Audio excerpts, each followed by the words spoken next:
today's top boxing news. Huge news. You know, it makes it the most accessible platform out there. You know, you watch it on your phone, you watch it on your laptop, you watch it on your smart TV, on your PC, on the Sky platform. You know, the argument of it's not available on Sky, well, here it is. It's there. And it, you know, it's been something DAZN have been working on for a long time. You know, these things take time to progress.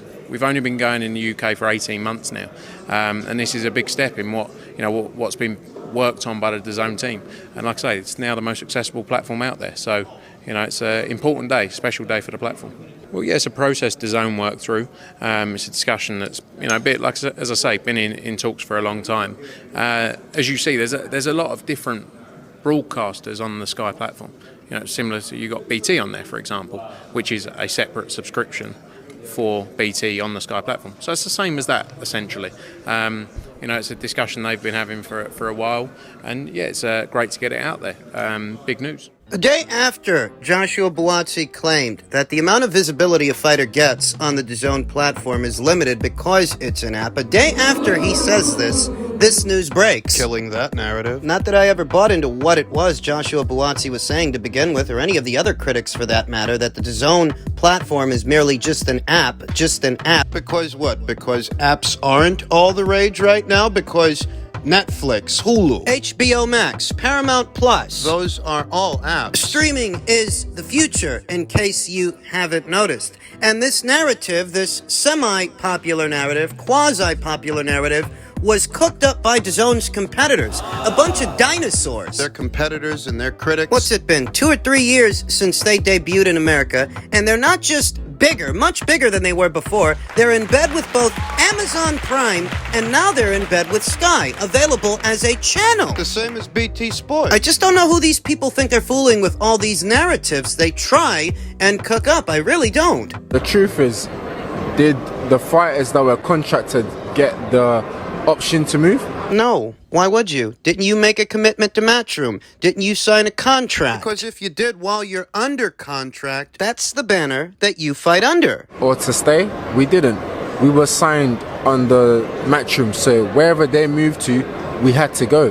There wasn't a conversation like, oh bro, listen, this is the new option, I'm going to move to these guys, do you want to come or do you want to stay? That conversation, that dialogue wasn't there. Why would it have been? You don't have that level of autonomy. Moreover, most of Joshua Buatsi's fights, under the Matchroom banner, have in fact happened on Sky. Most of his fights. So if you're not now as popular as you think you should be, is it really DAZN's fault? This is what's happening, we're moving, off we go.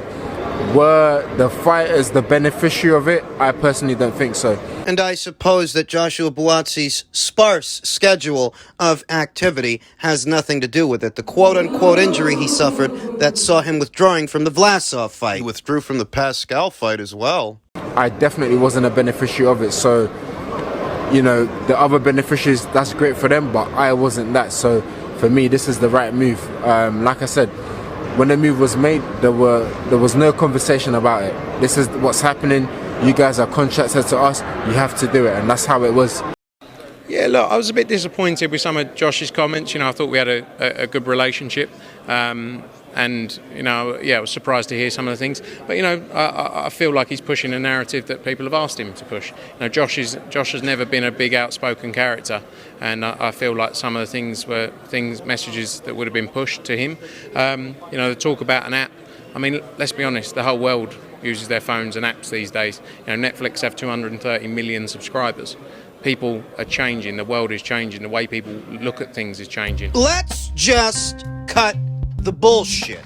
Joshua Buatsi did not leave Matchroom and DAZN because he felt he wasn't getting enough eyes on his fights. Joshua Buatsi left Matchroom and DAZN because the only fights Matchroom and DAZN had to offer him were fights he didn't think he could win. That's it. Joshua Buatsi left Matchroom and DAZN because he knew he wasn't ready for Dimitri Bivol, but he's not ready for Callum Smith either. If push comes to shove and those fights got made, I'd pick Bivol and Callum Smith to beat Joshua Buatsi based on what I've seen. That's why he left. He knew he couldn't beat those guys, and if that's the most that Matchroom and DAZN have to offer him... And you've got Ben Shalom whispering sweet nothings in your ear about big cash over there on Sky to fight lesser opponents than those opponents, lesser competition than that competition. That makes Joshua Buatsi's decision relatively easy to make. It's not about metrics. It's not about viewing figures. Not that I expect Joshua Buatsi to bring in big viewing figures on Sky. Most of the fights you've had under the Matchroom banner have been on Sky, and you're not a household name. So spare me the stuff about the app. You barely fought on the app. You're just repeating what they told you. You're likely repeating Ben Shalom's sales pitch to leave Eddie Hearn in Matchroom and come over to Boxer and Sky. Well, now, DAZN is available as a channel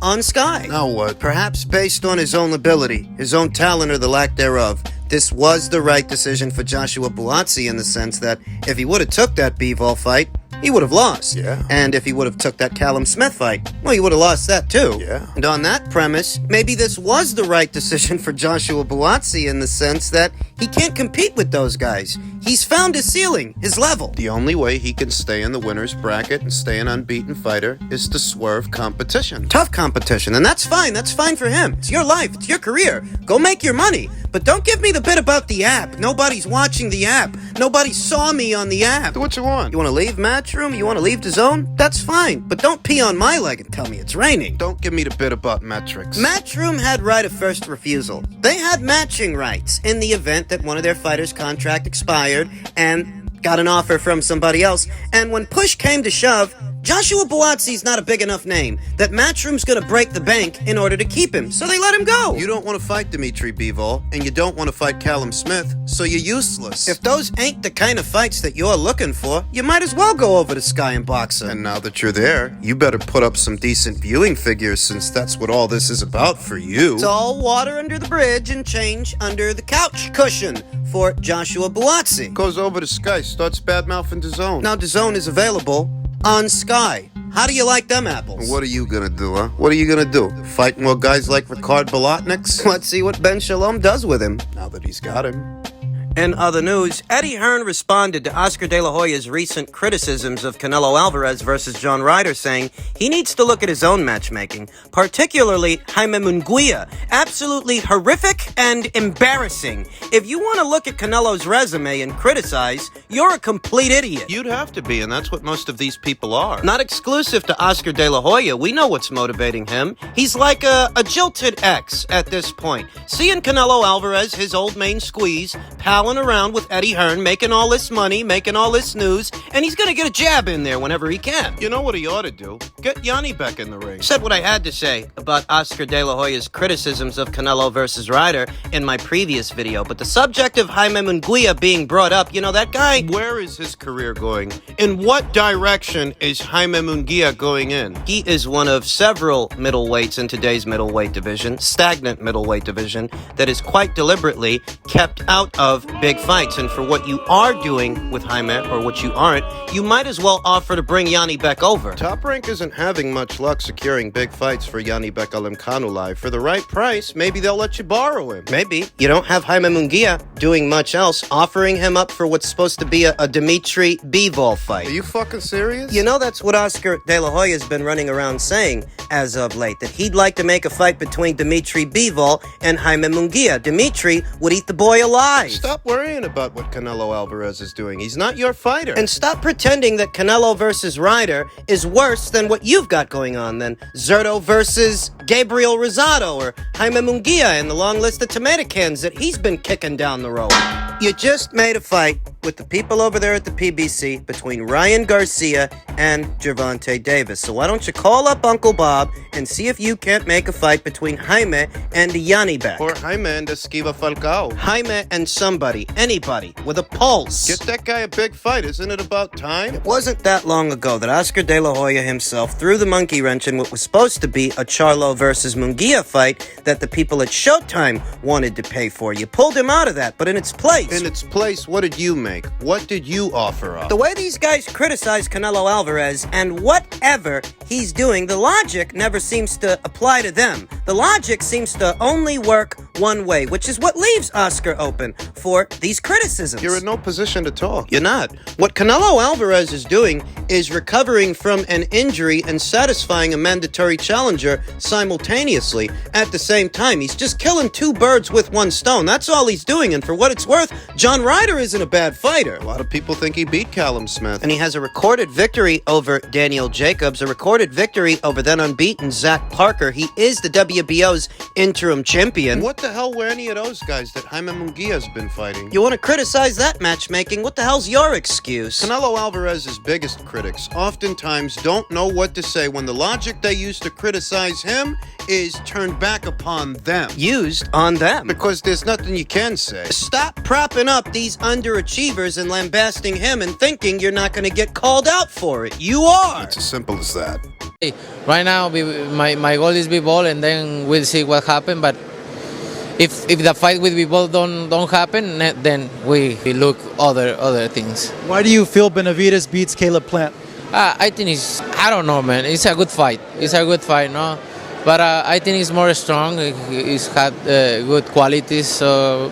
The story is that Canelo Alvarez is still gunning for a Dimitri Bivol rematch beyond the upcoming John Ryder fight. He wants it at a contracted weight of 175 pounds. He doesn't want to bring him down. It's what the recent interview with Marcos Villegas reveals. But I've said it many times already here on the channel, and I'll say it here again. If it's up to me, Canelo don't fight Dimitri Bivol in September. He fights David Benavidez or Demetrius Andrade, maybe Jermall Charlo, once he gets himself back in the swing of things. If it were up to me, he'd be fighting one of them. Pride may leave Canelo feeling so inclined to rush back into a Dimitri Bivol fight. Pride. And pride has been a big theme in the career of Canelo Alvarez. But you know what they say about pride? Pride comes just before the fall. I think he should gain a bit of momentum before he decides to go back in there with Dimitri Bivol. Moreover, as a consumer, I'd rather see Dimitri Bivol fight Artur Beterbiev. I know that the WBC recently ordered the fight between Artur and his mandatory challenger, Callum Smith. And I know that Joshua Buatsi hauled tail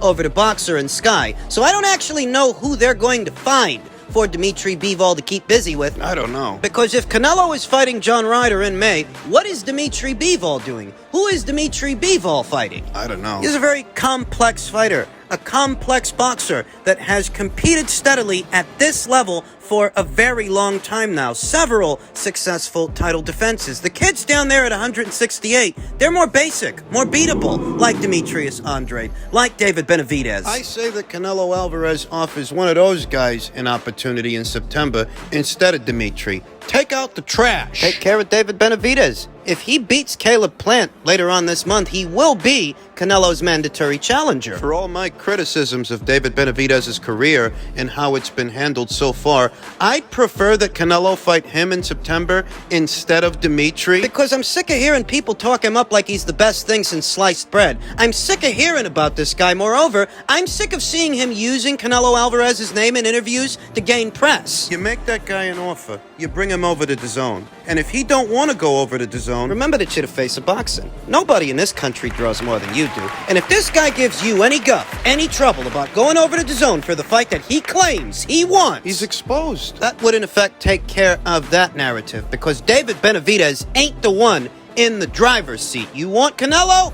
Go get him. And that's assuming he even beats Caleb Plant. Given the hyperbole surrounding David Benavidez, he fucking better beat Caleb Plant. Finally, in men's welterweight news, Yordenis Ugas versus Mario Barrios has been ordered by the WBC. This is supposed to be an interim title fight for what's supposed to be the next WBC mandatory challenger, and bear in mind that Errol Spence hasn't satisfied the first one yet. I know exactly what this is. Yordenis Ugas will get an opportunity to win a version of another welterweight title in his next fight. BoxingScene.com has learned that the WBC has ordered a bout between Ugas and former WBA welterweight champion Mario Barrios. Mario Barrios was never a welterweight champion. He wasn't a junior welterweight champion either. He had a Mickey Mouse version of the WBA title at 140 pounds, not the real one. Now he's supposed to be fighting Ugas, who is ranked at number 2 among the WBC's welterweight contenders, and the 5th ranked Barrios are expected to fight sometime in July, and about Showtime would likely televise. Errol Spence Jr. owns the WBC welterweight title,